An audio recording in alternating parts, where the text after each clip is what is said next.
Prynhawn dda pawb. Good afternoon, everyone. And welcome to this afternoon's Policy Insight briefing on schools as learning organisations. My name's Ann Bradshaw, and I'm a secondee to Welsh Government, working on SLOs. And before taking on this role, I was an assistant head teacher in Ysgolion, which is an 11 to 18 secondary school in North Wales. This afternoon, we'll be looking at how to access the Schools as Learning Organisations survey, which is now located on Hub. You should have seen this change via bulletins from your consortia, but also on DISC and from the COVID-19 newsletter. We know many of you have already completed the survey in the past couple of years via the Smart Survey link. But all the SLO information and survey are now in one place on Hub, so it should be much easier for you and your staff to access. All that you have to do, and they and your staff have to do, is to log on to Hub and go to the SLO page to complete the actual survey. I'll hopefully later on be able to walk you through the survey this afternoon, so that you can see that it's just the same as it was before. The questions are the same as it was before, but they're just all in a different place. We'll also have the opportunity to look at two schools' experiences of using the SLO survey and how it has helped with their skills improvement journey. We also should have some time for questions and any thoughts or sharing ideas around schools as learning organisations. And if you'd like to put any questions or reflections in the chat, and we can get to those at the end of the session. But before we go to the survey, I'd like to take a few moments to remind ourselves of the Schools of Learning Organisations framework and to go through it by asking some questions which may help you and your school or the school you work with to examine how they are working as a learning organisation, and also to analyse the results of the survey more carefully. So just give me a moment, I'm just going to share my screen.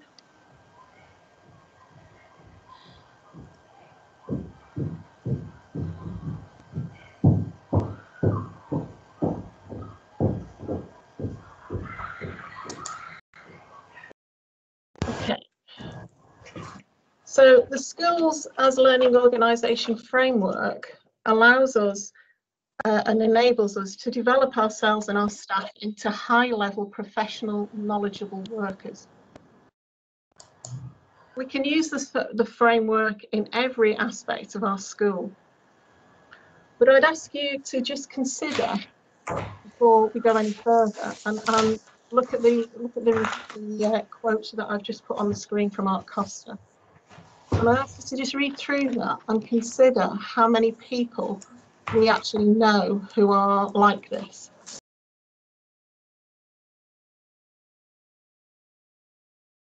We tend to defend our own biases, our beliefs, and rather than embracing or developing the unknown and the creative and the inspirational. We can use the framework in every aspect of our school.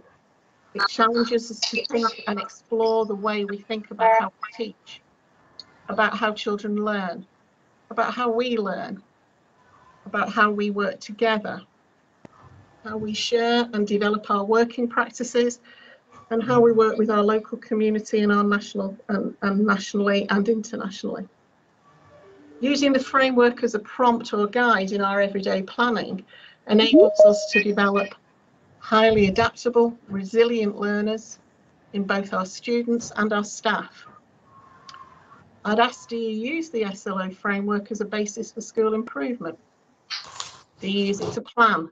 And with which groups within school do you use it? Or do you use it across all groups of staff and all learners in school? The framework, as you can see, involves all branches of the education system in Wales supporting each other, collaborating together, sharing practice and learning from each other. And at the centre of the framework are the four purposes. So I thought we'd just take a quick reminder at this point about each of the segments that make up the framework. And I'm asking questions for each section to prompt thought and discussion for yourselves that you may consider when you're looking at the skills as learning framework, the learning organisations framework, but also that you may consider when you get your results from the survey. So when we're looking at the developing section, it's about developing your school's vision. And some points to consider here may be around how this vision has been created. Have you created the vision, or has one person created the vision? I very much doubt that these days, but are your community involved in the development of your vision? Are your students involved in the community in that vision development? How many students are involved? Is it the school council, or have you elicited a wider range of viewpoints? And parents play an ever more important part in our schools. So how have you involved them in the development of your vision? And I really have to focus on the highlighted words in this framework of shared vision. We need to remember that the vision for the school, in order for us to work into it and to buy into that vision, we need to make sure it is a shared vision. Then go to creating and supporting continuing learning. And I'd ask you to consider how deeply professional learning is embedded into your school. How, if I was a visitor to your school, would I see that professional learning? If I chatted to members of staff, would they all inform me that they feel that they're on a learning journey in your school? Do you support staff who identify their own learning needs? Do all your staff know what a school as learning organisation is? Have they been involved in the planning for it? Have they been involved do they understand the concept of it? Or have you simply given them a survey and asked them to respond and then shown them responded with the results? How developed is teacher agency in your school? Do staff know what teacher agency means? Then go on to promoting team learning and collaboration among staff.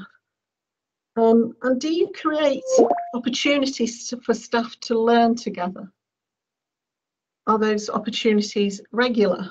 Do they impinge on your inset time? How do you organise those and create those times for your staff to learn together?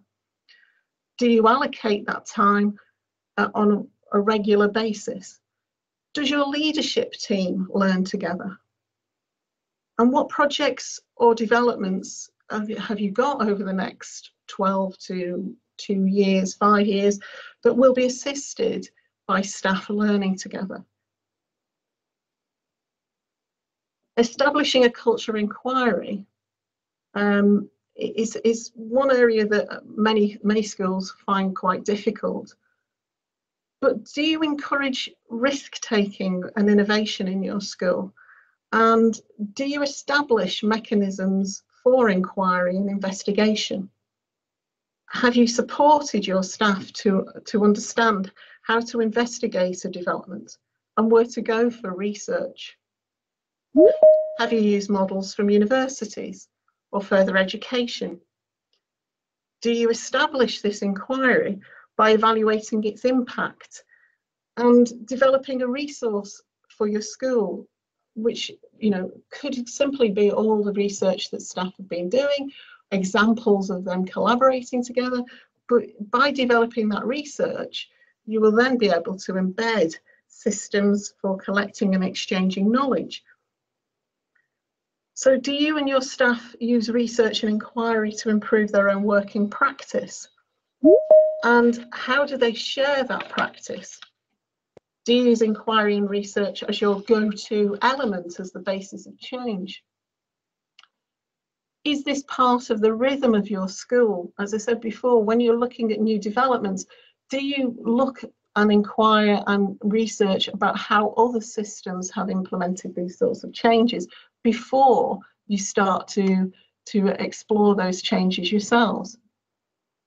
Do you take students' inquiry and listen to any ideas that they may have?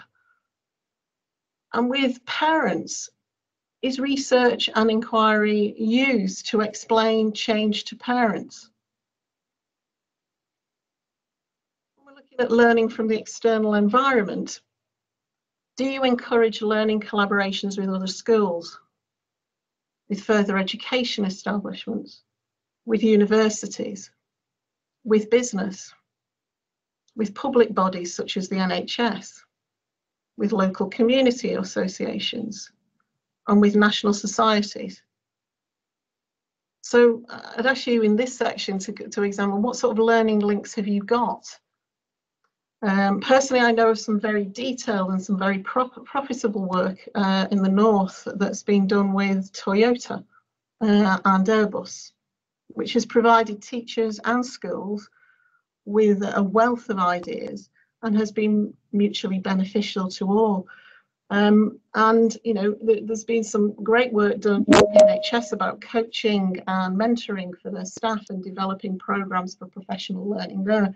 I myself have spoken to some people within the NHS and really picked some of their ideas and looked at how they implemented some of their coaching practice, and learned a lot from that. So I think there are some really good examples and some excellent examples out there in the external environment that we could pick up on and use in our own institutions.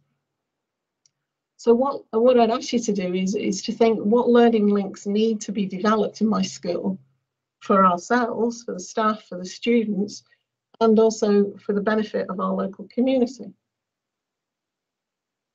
Some modelling and growing learning leadership. I suppose this is a question to all senior leaders in schools, but do you model learning leadership? And alongside that, I'd ask, have you considered what leadership means in your school? But also, have you considered what the term leadership means? Have your staff explored the teacher standards and the leadership strand?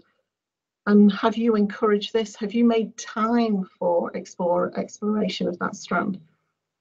But especially to senior leaders, do you represent and model the learning culture that you're hoping will develop in a school as a learning organisation? But alongside that, you need to remember that alongside the 7 segments, there are 4 transversal themes to consider when working as an SLO. And they really speak for themselves. Time, you know, it's just so vital that we create the time to develop all the staff and students in our schools and to develop the relationships needed to enable that. If we don't take the time to enable relationships and to enable staff to collaborate, as I already said when we were looking at the collaboration segment, then really we aren't going to give staff or students the chance to develop their own learning and to progress along and to develop and to innovate and to create and develop into better teachers. Trust. Well, without transparency and clear understanding around the motivation around schools as learning organisations, then staff will not work together properly. It's essential that we have trust when we're developing relationships. And you know, all staff must be included in a school as a learning organisation at all levels.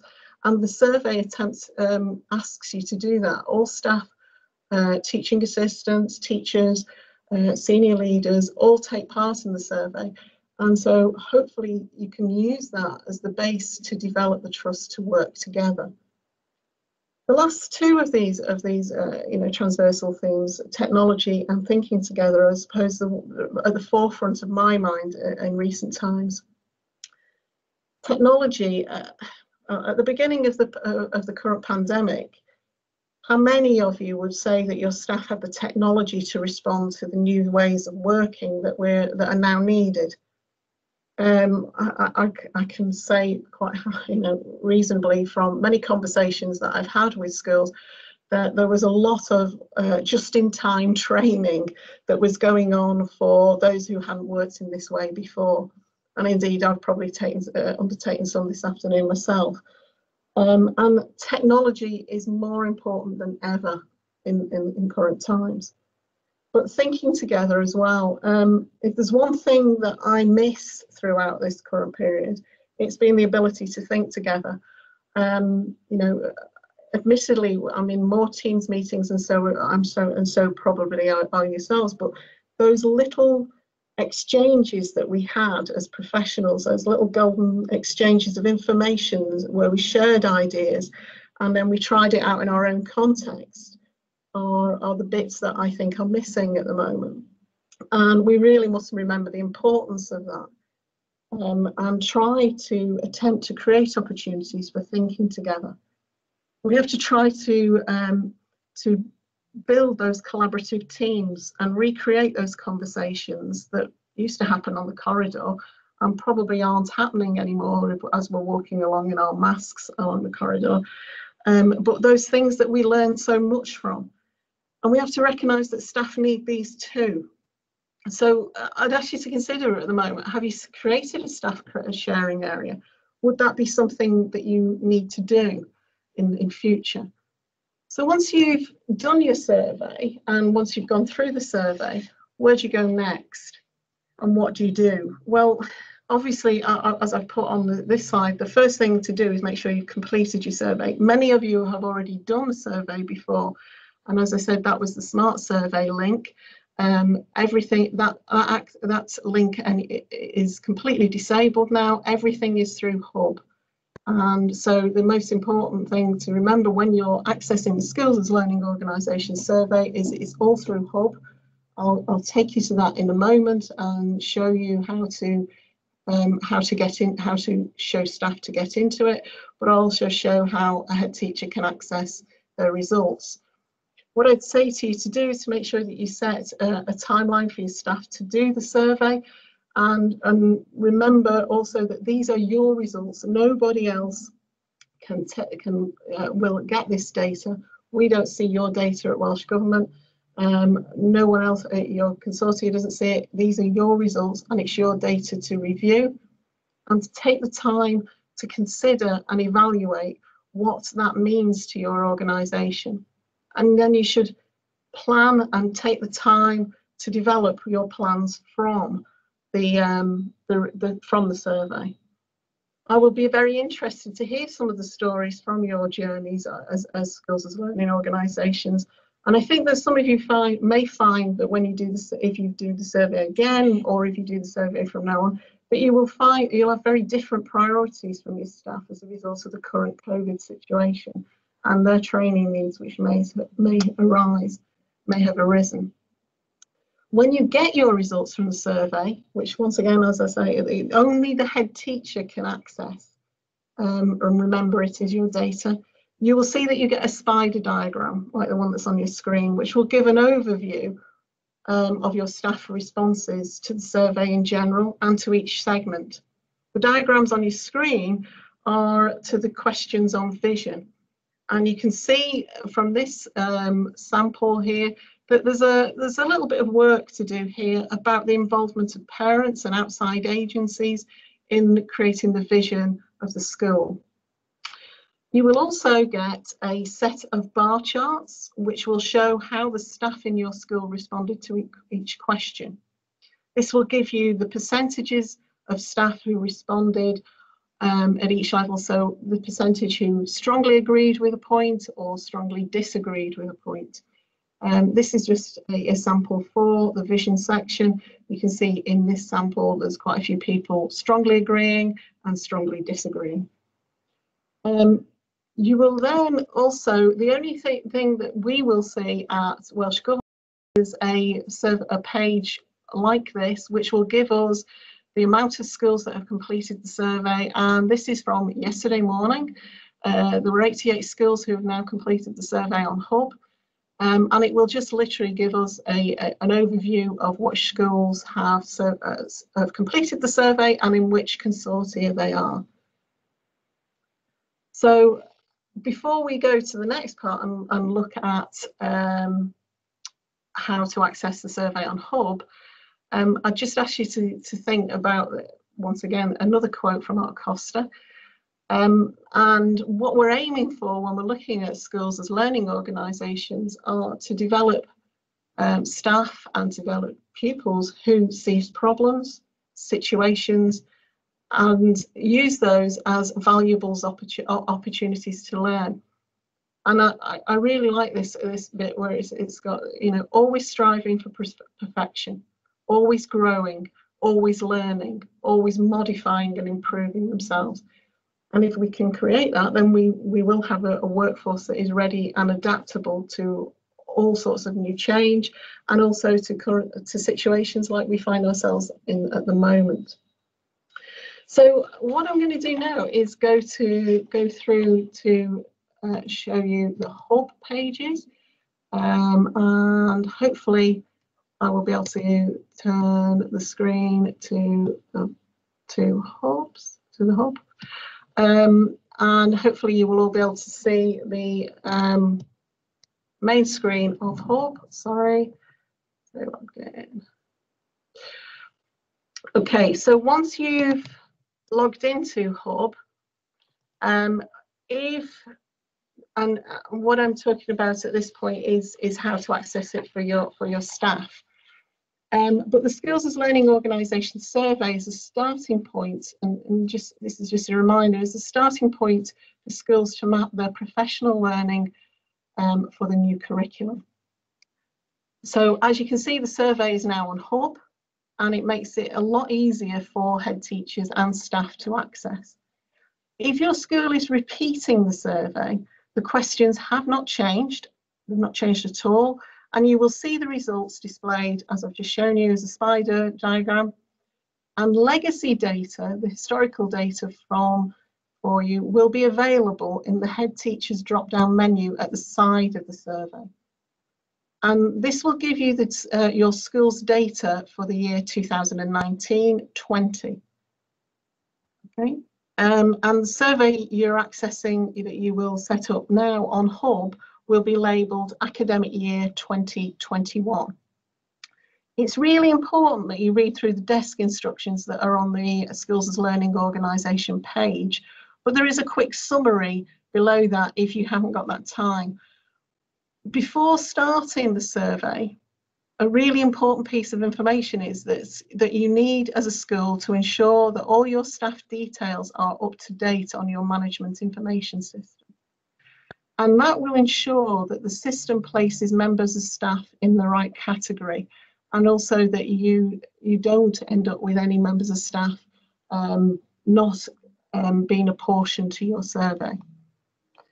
So to get the best out of the survey, access Hub through the Google Chrome web browser. And once you've logged into Hub, if you click on Professional Development and go down the page, and whilst we're going down the page, I'd draw your attention to the Professional Learning Journey pages, which have lots of examples of how schools have used the Skills as Learning Organisations framework to develop their own practice. Mark Jones, another secondee with Welsh Government, did go through those at his policy insight briefing last week. But I'd highlight those if you're looking for examples of how schools have used the SLO and how they've used the framework. But if you then go down to Skills as Learning Organisations and click onto that page, and then go down along the page, you can see some of the information about Skills as Learning Organisations there, and then you will come to the survey. And you can see underneath that Skills as Learning Organisation desk instructions and the historical data desk instructions, and also the quick tips video that I mentioned before. But for your staff, if they then go to the 2021 SLO survey and click onto that, and it'll just take a few minutes to load up. And when it does load up, what you have is a front screen, which then has information to explain about the survey to your members of staff. And then they will, I'm not going to press on start and go into the actual survey because I would then have to answer questions and it would take far too long. But they can go through, once they press start, they go through and they answer questions that relate to each segment.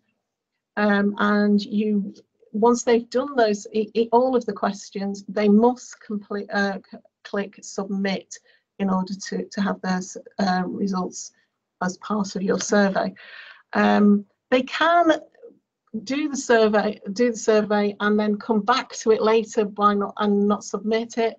But once they've completed and they're happy with their responses, I'd ask you to make sure that your staff submit using the submit button. I'm going to go back out here and I'm going to go back to the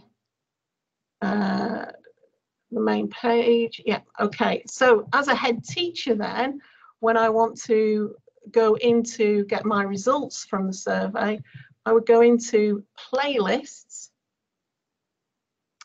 and then shared with me, and you will notice skills as learning organisations there.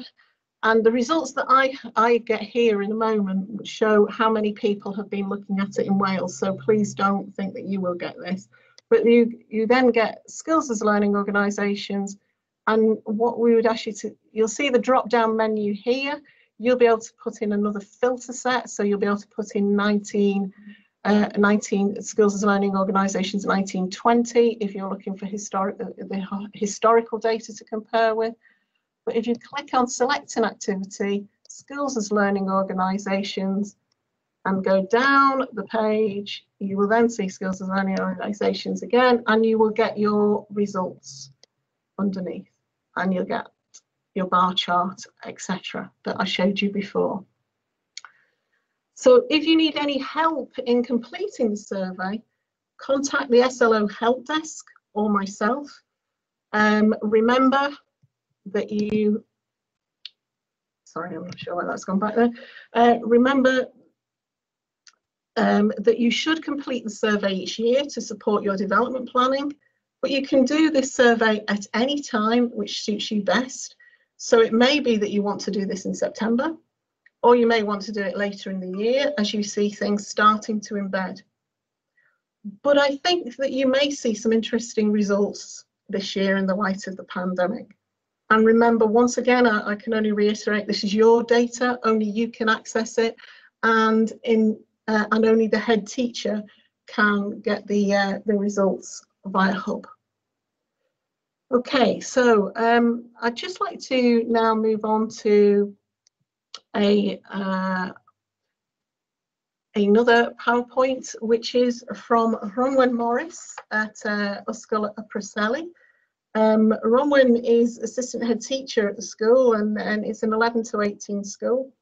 And she's very kindly offered to share some of how she uses the skills as learning organisation framework and the survey to develop her improvement journey at school. Thank you very much. Helo, fy enw yw Mrs Rhonwen Morris ac rwy'n bennaeth cynorthwyol yn Ysgol y Preseli. Roedd yn sicr yn awyddus I draws newid dysgu proffesiynol yn yr ysgol mwyn cael darparu mwy o ymreolaeth I staff ac athrawon I chwilio am gyfleoedd I ddylanwadu'r I harfer I ymwneud â phroses tipyn fwy cymdeithasol o fyfyrio. Sicrhau I bod yn hyderus wrth herio'r sefyllfa sydd o'i honni a'i bod yn barod I edrych yn ffafriol ar newidiadau angenrheidiol. My name is Mrs Rhonwen Morris and I am assistant head at Ysgol y Preseli. I wanted to transform professional learning in the school in order to provide greater autonomy for staff and teachers to seek opportunities that would influence their practice, to be able to engage with a more positive process of reflection, to ensure that they were confident in challenging the status quo and that staff were prepared to look favourably on necessary changes.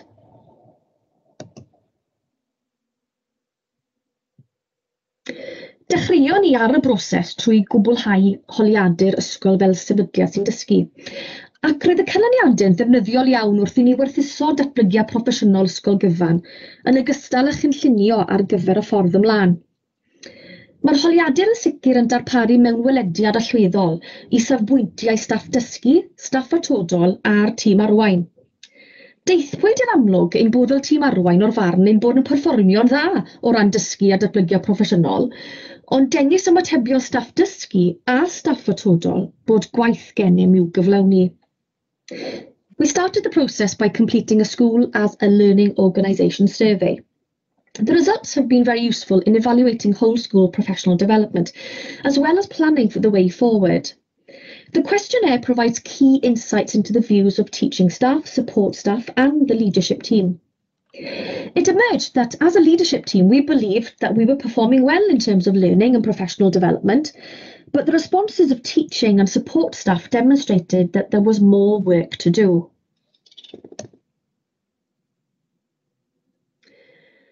Mae canlyniadau'r holiadur yn darparu mewn welediad pellach i'r ymatebion a gasglwyd, ac roedd hwn yn sicr yn ddefnyddiol iawn wrth i mi geisio mynd i'r afel gyda'r materion hynny oedd angen ei datblygu. Penderfynais ffocysu ar y materion hynny oedd wedi derbyn sgôr isel. Roedd rhain yn cynnwys darparu cyfleoedd i staff ar sylwi, annog staff i fyfyrio gyda'i gilydd mwyn gwella'u harferion, ac ymateb i ofynion pob un aelod o staff.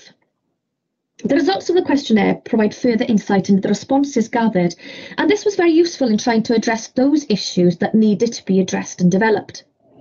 I decided to focus on those issues that received a low score. These included providing opportunities for staff to observe each other, encouraging staff to be reflective in order to improve their practice, and responding to the professional developmental needs of each member of staff. Roedd datblygu meddylfryd o ymchwilio ac arloesi hefyd yn flaenoriaeth i ni, a gellir gweld yma bod ein staff yn poeni am drafod eu methiannau'n agored mwyn dysgu ohonynt, a bod angen iddynt gweld problemau ac anawsterau fel cyfleoedd dysgu. Yn syml, roedd angen datblygu meddylfryd twf ymysg ein staff. Developing a mindset of research and innovation was also a priority for us. And it's clear to see here that our staff were concerned about discussing their failures openly in order to learn from them, and that problems and difficulties needed to be seen as learning opportunities. There was simply a need to develop a growth mindset amongst our staff. Ac felly, yn syliedig ar yn ymatebion yma, deithpwyd ar amlwg bod angen darparu cyfleoedd i staff arbrofi, i gymryd ymreolaeth dros i dysgu proffesiynol, i ddarparu amser i staff cyd-gynllunio, cydweithio a myfyrio ar eu llwyddiannau, yn ogystal â'i methiannau. Ar sail hynny, rhannwyd datblygiad proffesiynol y flwyddyn yn 2 ran, gyda cymunedau dysgu proffesiynol a meysydd dysgu a phrofiad yn treulio'r tymor cyntaf yn ymchwilio a chynllunio, yn treulio'r ail dymor o roi cynlluniau ar waith, yn arbrofi ac yn rhannu profiadau, gyda'r tymor olaf wedi glisnodi ar gyfer myfyrio a chynllunio'r camau nesaf. O ganlyniad i'r cyfnod clo diweddar, nid oedd modd mynd i'r afel ar myfyrio fel roedden wedi gobeithio i gwneud, ac o ganlyniad mae ymchwil gweithredol yr ysgol ar ddatblygu meddylfryd twf disgyblion ar draws y meysydd dysgu a phrofiad yn parhau eleni. So based on these responses, it emerged that there was a need to provide opportunities for staff to experiment, to take ownership over their own professional learning, to provide staff with time so that they could co-construct, plan, collaborate and reflect on their successes as well as their failures. On the basis that the professional development of the year was divided into 3 parts, with the professional learning communities of the areas of learning and experience spending the first term researching and planning, spending the second term implementing that planning and experimenting and sharing experiences, with the final term left for reflection and the planning of next steps. Unfortunately, as a result of the lockdown period, it was not possible to commit to the reflection processes and sharing of good practice as we had hoped to do. And as a result, the school's inquiry into developing pupil growth mindset across the areas of learning and experience continues this year.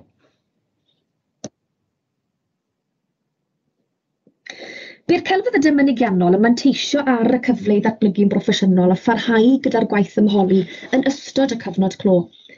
Profodd hyn i fod yn lwyddiant gydag athrawon yn dangos parodrwydd i newid ac addasu cynlluniau yn dilyn cyfnodau o fyfyrio. Bu deialog proffesiynol cyson ymysg aelodau'r maes dysgu a phrofiad, a brofodd hyn yn llwyddiannus wrth baratoi am gwricwlwm newydd i Gymru. Eleni, mae'r meysydd dysgu a phrofiad yn parhau gyda'i hymchwil gweithredol. Ein bwriad fel ysgol yw cwblhau'r holiadur ysgol fel sefydliad sy'n dysgu unwaith eto eleni, mwyn cael mesur effaith buddsoddiad yr ysgol mewn dysgu proffesiynol. Rydym yn gobeithio defnyddio'r canlyniadau nesaf mwyn adnabod gwelliannau, ond yn bwysicach fyth mwyn llunio cynlluniau gweithredu ar gyfer y dyfodol. The Expressive Arts AOLE took the opportunity to continue the inquiry work during the lockdown period. Now, this was a success, with teachers demonstrating a willingness to change and adapt plans following this period of reflection. There has been constant professional dialogue amongst these members of staff. And this proved very, very successful as we now prepare for the new curriculum in Wales. The areas of learning and experience are continuing with their active research and inquiry this year. Our intention as a school is to complete the school as a learning organisation survey again this year in order to measure the impact of the school's investment in professional learning. We hope to use the next results to identify improvements, but more importantly, to draw action for the future. Diolch I chi am wrando. Thank you for listening. Well, thank you very much, Ronwen. And we'll come back to Ronwen in a moment. What I'm just going to put onto the screen now is a presentation from Joe Garbut at Ysgol Bro Carmel in Holywell. Joe is the head teacher at Holywell, in Holywell, and it's a primary school with about 200 pupils. Joe was going to be here this afternoon, and unfortunately, right on the last minute, she's had a member of staff who has had to go home. She's received a phone call. The member of staff has received a phone call with a positive result in their family, so she's had to go home. And right on the last minute, Joe has had to withdraw from this presentation. So my apologies, you're left with me going through her presentation.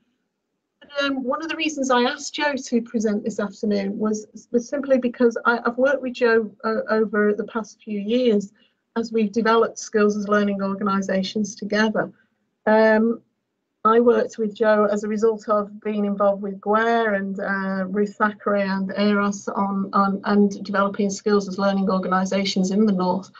And we were working together along with a couple of primary schools and with Areas High to develop a resource for community to explain skills as learning organisations to community organisations and to parents and to governors and to members of the local community.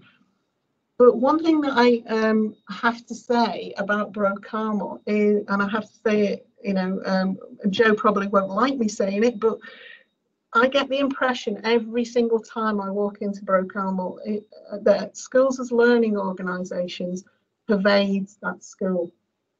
When I go into Joe's office, and I have to say now, when I've been and visited a couple of her cluster of schools, whenever I go into those leaders' offices, all over the walls, the skills as learning organisations is there, and aspects of it. Right next to Joe's computer is the framework. So it's just, it pervades everything about that school. It's there in everything they do. They use it for their planning. They use it as they develop for all developments and at all stages of their planning. And just going through these are some of the aspects that Joe has developed over the past 2 or 3 years. But she really felt that the skills as learning organisations gave her permission to develop her staff and to develop her students, pupils, in a way that they felt that they were all working together in a much more a collaborative approach, a much more of a team working approach than she would have had she not had the framework. And the school is very much about this person-centered profile that's on the screen, that's mentioned on the screen at the moment. All children create a person-centered profile at the beginning of the year. It's done with the parents and the teachers, and that profile has been taken in as part of their vision. She's mentioned there about developing, learning and growing together. If there's anything about Bro Carmel, it is about that, developing the learning and together, and then enabling everybody to grow together. Pupil-led groups are really important to the school development. They have lots of little groups that have been developed by pupils, lots of little activities that pupils develop themselves and that members of staff facilitate. A couple of them are mentioned there, but there are numerous groups at Bro Carmel and within their cluster. It's quite a busy slide, but I did ask Jo to mention when she was looking at how schools as learning organisations has impacted her school. I asked her to think about what impact it has had on her members of staff, but also to almost bask in her own glory, really, because she had Estin in 2019, and they were really complimentary about how the professional development at school was organised. And you know, the first line there is that quote: "The arrangements for the school makes for staff professional development are exceptional." And Jo feels she wouldn't have got to that point without the Schools as Learning Organisation framework. And above it, she's got a couple of mentioned a couple of examples of how her staff have developed over a very short period of time, but that she also has members of staff who start with her maybe as volunteers, but who feel enabled to raise, you know, learning opportunities or to raise questions about their own learning and develop themselves, and now are qualified teachers. She promotes team learning and collaboration amongst all her staff. I have to say, Jo was also promoted the School as Learning Organisation framework by spending a whole day going through what it meant, so that all of her staff understood it in a way that they were then able to take away, to then feel what their place was amongst it, and then allow themselves to develop in the way that they would like to improve. So there's a lot of development, and it comes from members of staff, but they do it together. They develop together and they collaborate. There's been, you know, establishing the culture of inquiry, innovation and exploration. There's been a lot of work done on growth mindset, a lot of work through the Shirley Clark project that GWER have promoted, you know, working with GWER in the north. And there's been, you know, the two staff that had trained in that initiative now lead that within the cluster of schools. Excuse me. And there's been a lot of work done on mindfulness, because it was viewed that amongst the survey, as a result of the survey and as a result of discussion with staff, that they needed to do a lot of work on mindfulness with their pupils. Learning with and from the external environment, wider learning system, collaborative learning within and beyond the cluster is well established now in the Holywell cluster. They've worked for many years together, but those links have enhanced that Schools as Learning Organisation practice.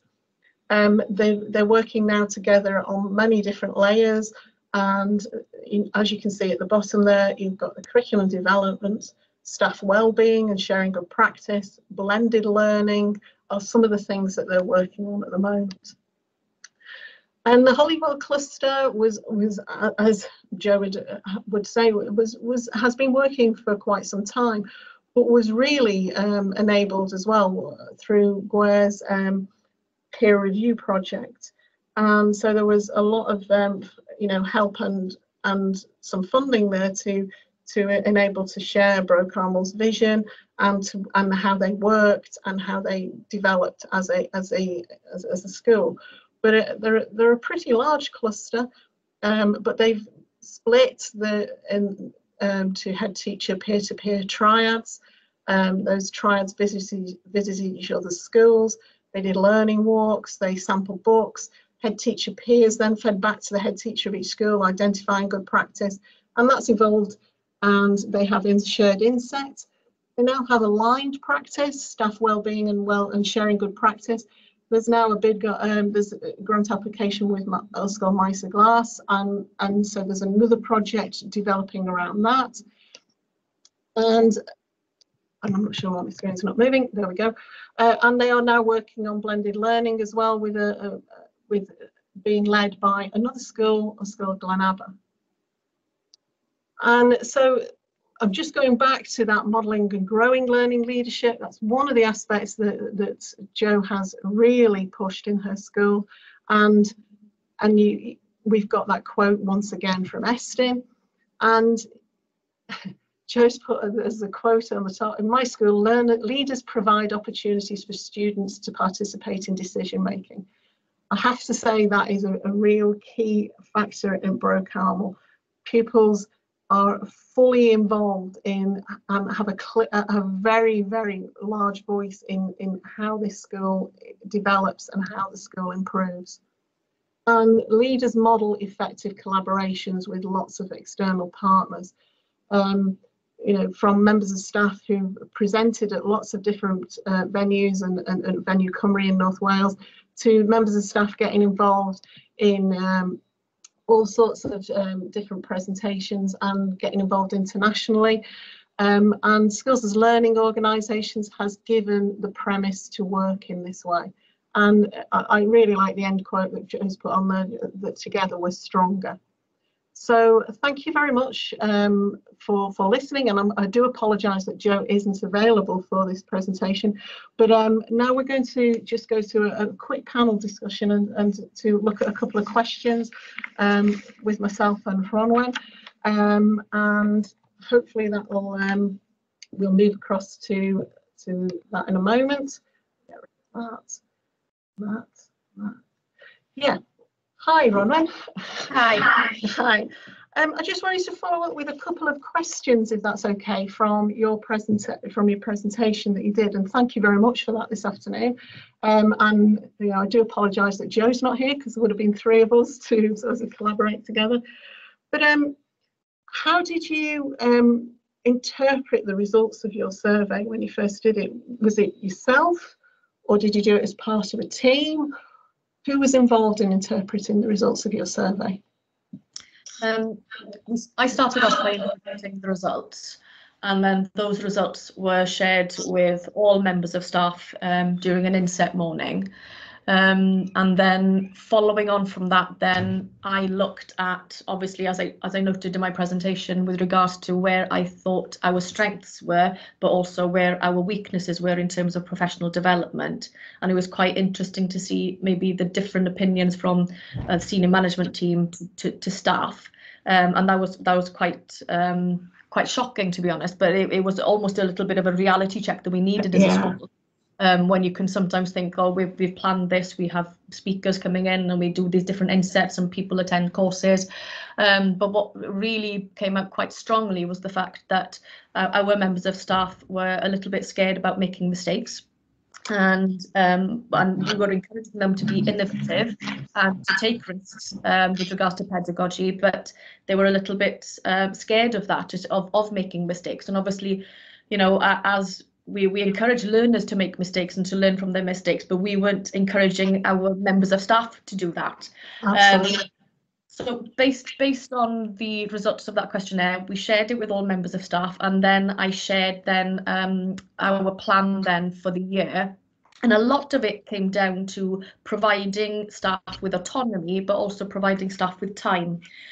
Staff wanted to have time to be able to collaborate, to co-construct, to discuss, and also time for members of staff to be able to reflect as well, so that if they had approached something new and they're going to try something that they could reflect upon that, if it had worked or if it hadn't worked together. and then be able to move forward. So that was our plan for last year. But with regards to time and being able to provide staff with the time to be able to collaborate and co-construct and work with each other, then I think that as a school we needed to allocate them a certain amount of time for that work. And based on that, then last year we allocated 4 of our 5 days of inset for this collaborative work. And then staff also said that they enjoyed meeting up with colleagues quite frequently throughout the academic year, instead of having, 4 or 5 insets spread throughout the academic year, that they wanted to meet more frequently. So we changed then 2 of our insets into twilights, which meant that our staff then were meeting together and almost coming up with their own professional development based on AOLEs. And every AOLE then had their own line of inquiry that involved focus groups with pupils and questionnaires and parents.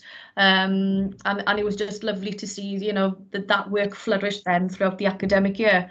Obviously, COVID kicked in, and obviously we came into the lockdown period then, so we didn't have time to do the reflection phase, which was where every AOLE and every member of staff were going to sort of present to the rest of the school with regards to their findings throughout the year, what they felt worked well and what didn't work so well.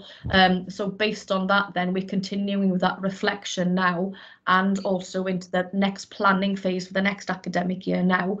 So our intention is to complete the SLO where we would have done it back in September, in order for us to be able to measure the impact of professional development last year. We're going to conduct the survey now in January, so that AOLEs had time to come back together, so that we can see the impact of the timetable of professional development that we put together, and also the time that we've provided for staff last, and see what kind of impact that has had, and see the difference between the results of our survey and that 360-degree result compared with the results that we're going to have in January. And that's going to help me certainly with regards to professional development, to be able to then plan our next steps with regards to professional development, and maybe to look then, okay, where else do we have weaknesses, and to focus in on them. Really, there are so many things that you could focus on, but I felt that it's quite strongly just focus in on maybe 2 or 3 things every year, and then focus in on them and develop them, so that staff themselves feel that they have that the professional development and everything that's been put in place in school has had an impact on them, and that they feel more confident as we prepare for the new curriculum. I think I'm going to pick up on 2 points there, and I suppose one of the most important things is the last one that you've just made, that you've got to, that you're picking up on a couple of points, a couple of things that you really feel you can work on in that year.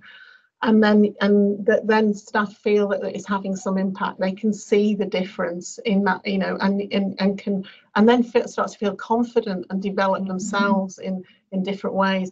And you also mentioned about, you realised that you didn't have so many staff who were willing to experiment, and that's something that we're all in the same thing. I find it very difficult to experiment with things, and we all have to do that. But it's. I was also interested, you talked about growth mindset, and it's about getting over that, isn't it? It's about, we can all try, we can all do these things, and we can all work in different ways.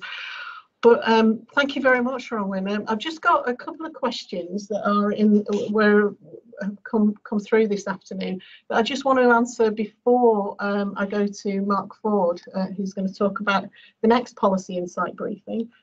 One of the questions, the main question that keeps coming up this afternoon in the chat is about the head teacher being given access to other staff so that they can access the survey. But at the moment, no, I'm sorry. The survey is the head teacher. It's the head teacher that needs to access those results. It's the head teacher that logs in and can get that access to it. But they can share the results with as Ronwyn is nodding away there at the side for me. So they can share those results with the person who needs to do that. And it is the head teacher who needs to log in for those. And will the PowerPoints be available to view after the policy event? Yes, they will. And this is being recorded and it will be uploaded to Hub later. So all the PowerPoints will be there. But thank you so much, Ronwyn, for your time, and thank you for your presentation this afternoon. That's been brilliant. What I'm going to do now is just go over to Mark Ford, who is going to talk about his policy briefing, which is coming up in the near future. Thank you, Mark. Diolch, Ann. Pnawn da pawb. As Ann said, my name is Mark Ford and I'm seconded to Welsh Government working on pedagogy. I'm just going to share my screen and give you a quick overview of what the next event on December the 8th is about. And it is about our national exploration of pedagogy.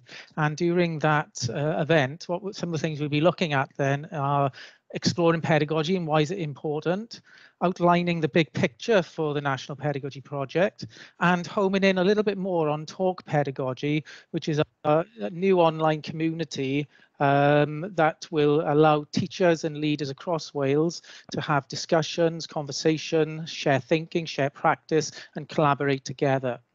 I am hoping that in the next event, we can actually start that conversation. So if you'd like to have a little think about what you might want to say, either live or in the chat, then what we're looking at is, well, how will we know if we've been successful? So in 10 years' time, if we realise the new curriculum, then if we walk into a school, if we walk into a classroom, then what are we going to see? And it'd be interesting to have a conversation around that and actually carry that conversation on in the talk pedagogy space. What we'll also be exploring are some of the interrelationships and how the different work that's going on and how the pedagogy will support that in terms of the realisation of the new curriculum. So I really do hope that you can join us on December the 8th, 2 to 3 o'clock, where we can start our national exploration of pedagogy. So thank you very much, Anne.